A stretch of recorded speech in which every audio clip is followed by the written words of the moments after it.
Salut à tous! Le monde de l'intelligence artificielle est en ébullition, notamment dans le domaine des AI consacrés à la vidéo. La semaine dernière, voyez l'émergence du nouveau modèle de Runway Gen 3 qui a impressionné tout le monde. Mais aujourd'hui, je voudrais vous parler d'une nouvelle fonctionnalité relative au non moins puissant Luma Dream Machine, qui permet désormais de rajouter des images clés pour la génération de vos vidéos. C'est Barthélémy. Pour ceux qui ne me connaissent pas, merci de cliquer sur le petit bouton de souscription pour m'aider au développement de cette chaîne. Et nous, on se retrouve immédiatement sur l'interface de Luma Dream Machine.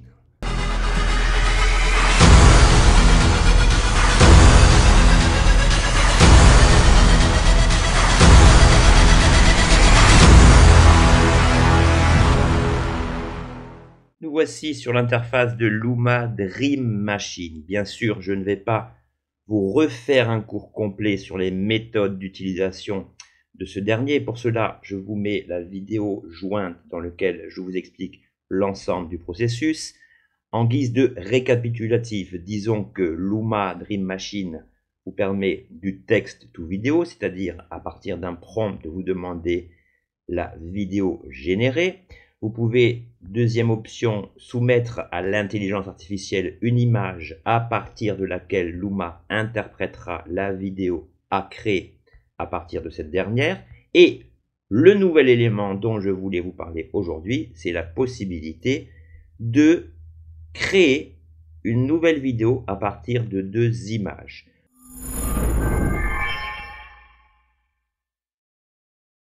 Donc l'idée, c'est le système des frames, des images clés, dont je vous avais déjà parlé dans Créa. Je vous mets d'ailleurs la vidéo en bas. Vous avez une première image clé, une seconde image clé, et l'intelligence artificielle va calculer la transition entre ces deux images. Donc, vous le savez, je ne sors jamais rien à chaud, j'aime bien tester un petit peu les nouveautés pour me faire mes avis moi-même.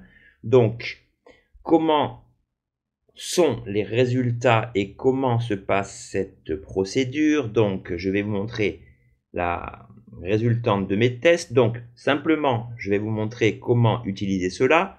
Vous cliquez simplement sur la petite icône représentant une image ici.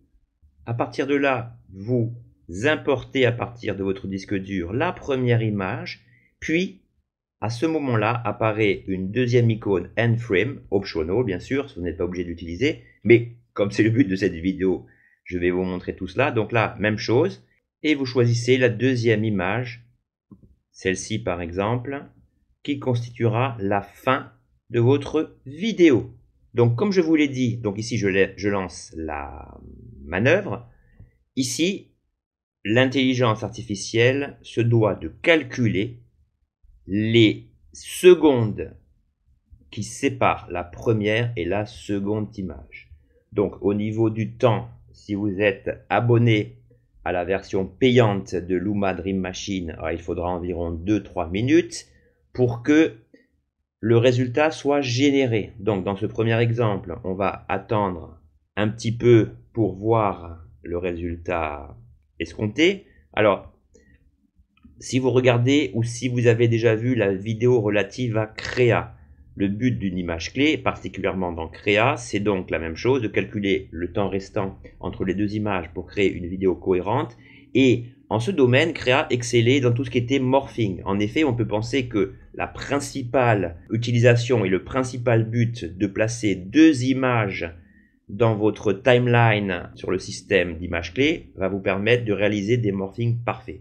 Hélas, et nous allons le constater, Luma a du mal à générer cette possibilité. Pourtant, je pensais que c'était vraiment sur ce point que le logiciel excellait. Mais on va quand même voir qu'à partir d'astuces, nous allons pouvoir effectuer quand même de belles transitions entre deux images, même si la fonction du morphing proprement dite n'est pas celle qui fonctionne le mieux, du moins pas celle à laquelle on s'attendait. Donc voici le résultat. Donc je n'ai pas testé, je teste avec vous en direct. Va-t-on être confronté aux aléas de ce direct? On va voir. Normalement, en ayant soumis une image en gros plan, si les secondes sont bien calculées, cela devrait me créer une sorte de zoom ou de travelling. On va voir immédiatement ensemble. Oui, c'est bien ça. L'effet est pas mal. C'est un mélange des deux en fait. Vous avez une sorte de zoom, puis un fondu enchaîné qui vous donne un magnifique reflet sur l'eau. L'effet est vraiment pas mal, même si, comme je vous l'ai dit, vous voyez, ici, ce n'est pas un morphing comme on l'entend.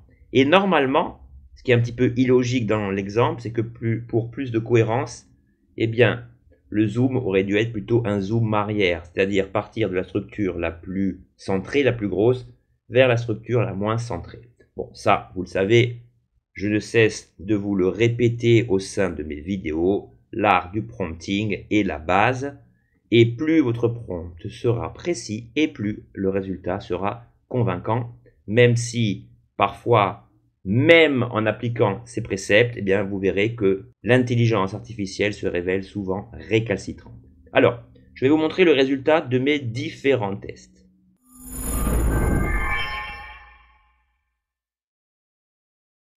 En fin de vidéo, je vous donnerai une astuce visant à trouver des images empreintes d'un style pour que vous puissiez créer des résultats cohérents. Alors, au niveau du premier test exercé, j'ai créé 2 images sur Midjourney. Donc, la technique que j'utilise, c'est de créer une première image. Donc là, j'ai demandé un visage de jeune fille dans un genre réaliste cinématographique.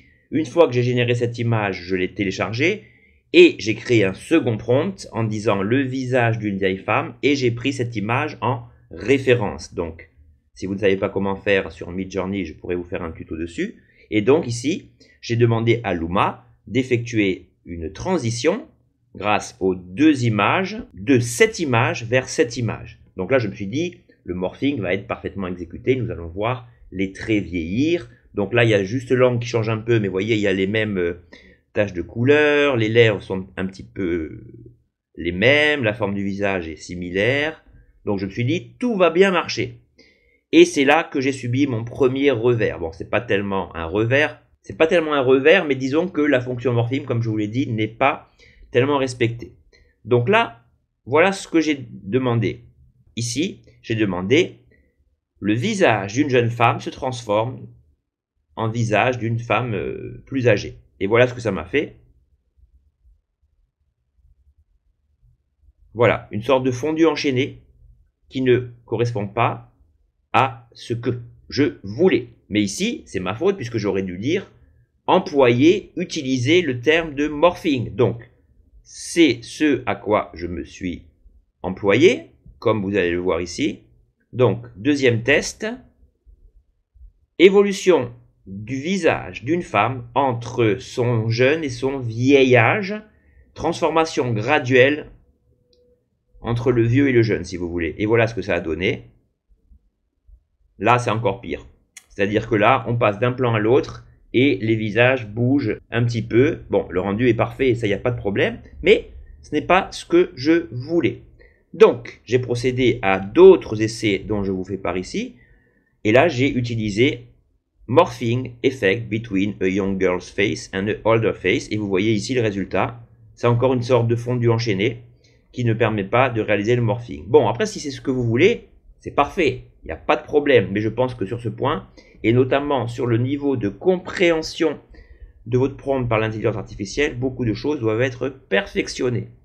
Et là, je lui ai dit transformation de gauche à droite vers l'image. Alors, ce qui est rigolo, enfin ce qui est étonnant plutôt, c'est que lorsque les indications de votre prompt correspondent à une direction, à un mouvement, à une cinétique en fait, eh bien ici, tout est parfaitement exécuté.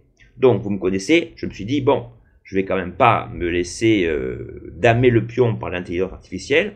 Je dois avoir le dernier mot et je vais essayer d'autres choses.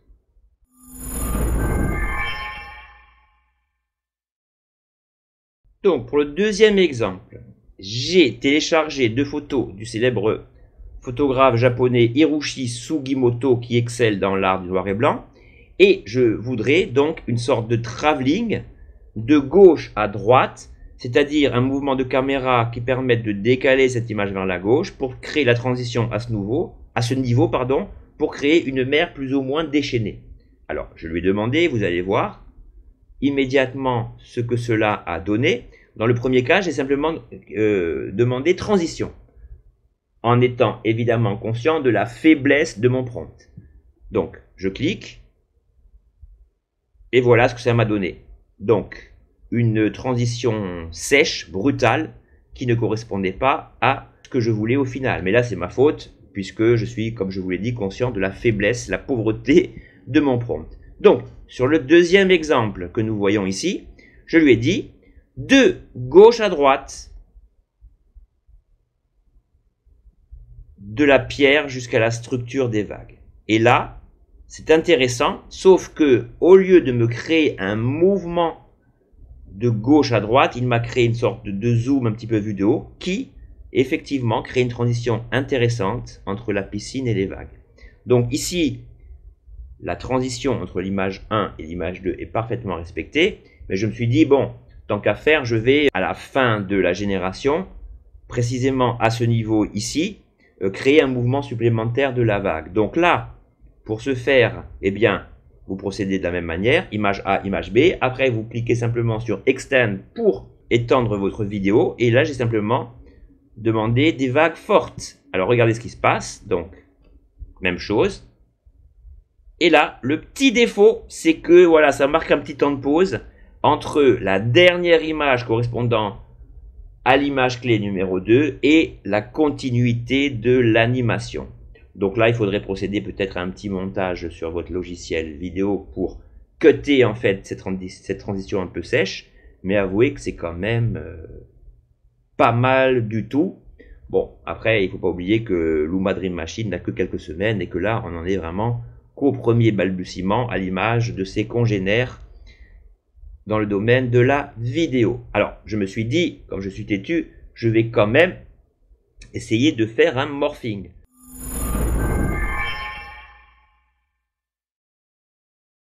Donc, j'ai téléchargé le tableau de la Joconde et sur Midjourney, voilà, je l'ai transformé avec simplement des petites lunettes comme ceci.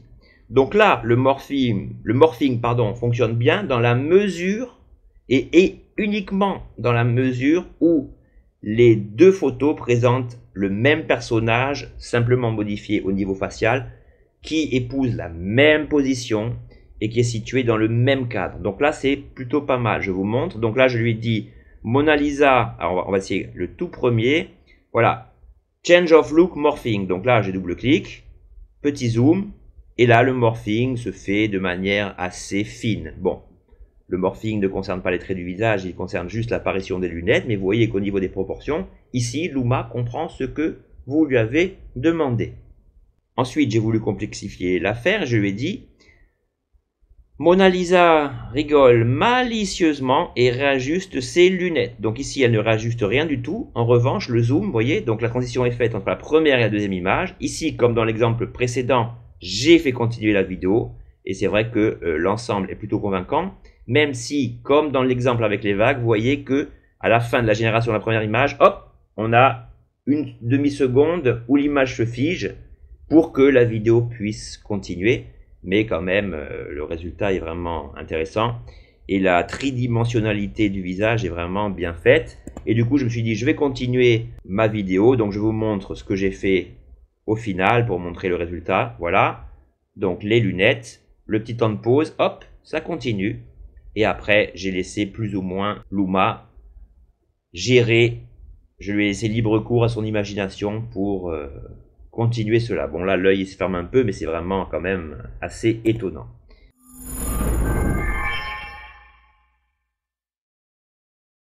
Je vous montre encore deux tests.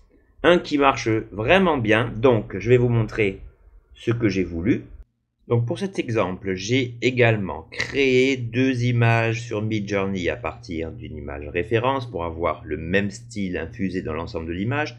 Donc ici, on a cette image, première image. Et la deuxième image, la finalité de l'action, c'est celle-ci. Donc là, j'ai été étonné donc au niveau directionnel de voir comment Luma a bien interprété ce que je lui ai demandé. Donc vous allez voir que le résultat est vraiment convaincant. Donc voilà ce que cela donne. Hop, un petit travelling de gauche à droite. Et ici, vous voyez, des gouttes de pluie continuent à tomber. Vous voyez que comme le décalage, que le changement d'angle entre la première enseigne avec les lettres japonaises rouges et celle-ci se fait bien. Voilà, là c'est parfait. Pour tout ce qui est mouvement, il n'y a pas de problème. Le personnage n'est pas déformé et on a une certaine continuité dans le mouvement. Donc sur ce point, tout est parfaitement respecté. Et je vous montre l'ultime exemple que j'ai effectué.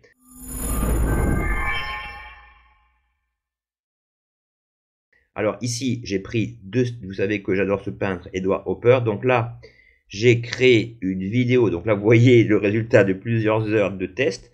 Donc voilà, ici, un tableau célèbre d'Hopper avec ces deux personnes qui parlent en une nuit d'été. Donc le tableau s'anime, un zoom s'effectue, les personnages ont l'air un petit peu énervés, la femme va quitter le cadre pour se retrouver en milieu urbain, et là, voici en train de déambuler dans une ville de nuit, assez industrielle apparemment, et vous allez voir qu'à ce moment-là, et là c'est le grand défaut relatif aux intelligences artificielles, c'est que le texte final, c'est des onomatopées.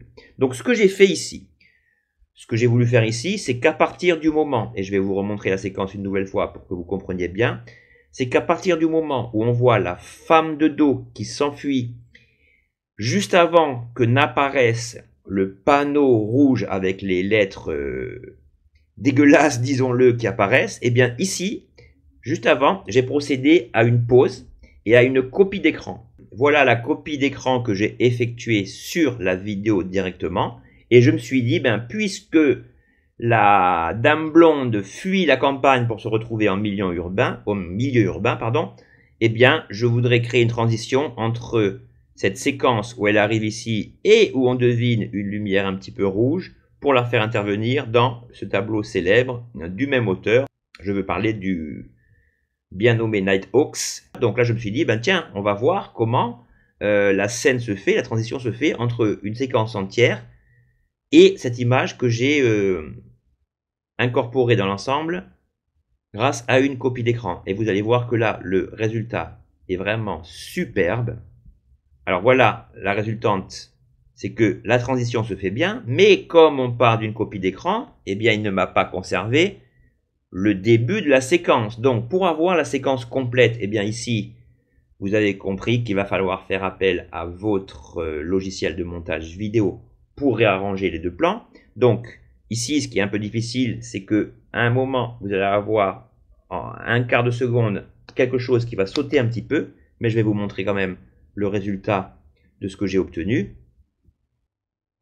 Donc voici la version finale. Donc je rajoute simplement qu'à la fin de la transition, j'ai encore créé une scène pour finaliser ça et pour faire le lien entre les deux vidéos. Je ne parle pas, je vous laisse regarder, vous me direz ce que vous en pensez en commentaire.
Donc voilà la fin de la vidéo. Donc vous voyez que la transition, on sent quand même une petite anicroche au niveau de la transition. Bon, je ne me suis pas tellement bien appliqué sur le cut, mais vous voyez que l'ensemble est quand même parfait, quoi. C'est vraiment super pratique. Donc on voit que tout n'en est qu'à ses premiers balbutiements et qu'au fil des jours et semaines à venir, nous aurons davantage de fonctionnalités sur ce type de logiciel. Donc comme prévu, je vous ai dit que je vous fournirai un bonus en fin de vidéo, et bien vous l'avez devant les yeux.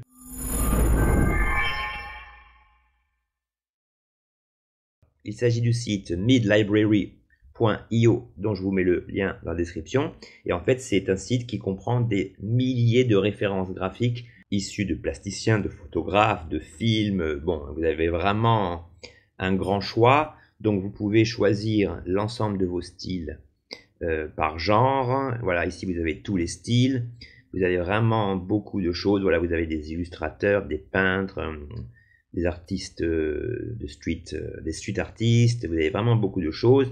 Si un style vous intéresse, bien vous cliquez dessus. Vous avez d'autres occurrences. Ici, il ne vous reste qu'à procéder à une copie d'écran de l'image désirée, de l'importer dans Midjourney ou un autre logiciel permettant de se baser sur une image de référence pour créer l'image souhaitée, et le tour est joué. Donc ne négligez pas ce genre de site, car parfois vous n'avez pas d'idée préconçue de ce que vous voulez appliquer. Eh bien, cela contribue à émoustiller votre imagination pour trouver ce que vous voulez.